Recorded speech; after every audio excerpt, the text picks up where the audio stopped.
as diehard Browns fan, was an ugly start to the season, but a win is a win. And people bagging and saying Jacoby didn't look too great. I mean, it was the first game with all the starters, and we didn't even have all our starters because Conklin was out. But, I mean, that was the first game for all of our ones to really play together. But our defense looked tremendous. I just, it'll take a couple weeks, but I'm not going to judge the Browns based off of one game in week one. I mean, I'm happy to get the W, but, just like any team, there's plenty to clean up. Just want to hear your thoughts. Go Browns.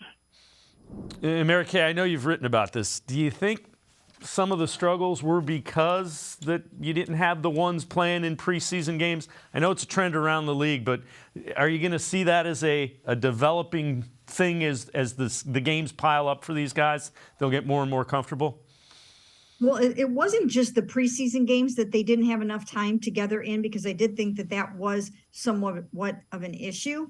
But the other thing is the fact that Greg Newsome was hurt for most of training camp. Denzel Ward was hurt for most of training camp.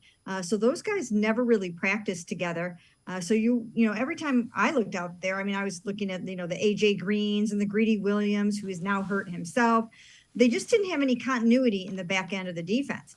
And I think that matters. I think when it comes to communication and, you can take mental reps all you want, but there's no substitute for getting together and communicating and trying to make sure that you get everything covered up in a big game like that.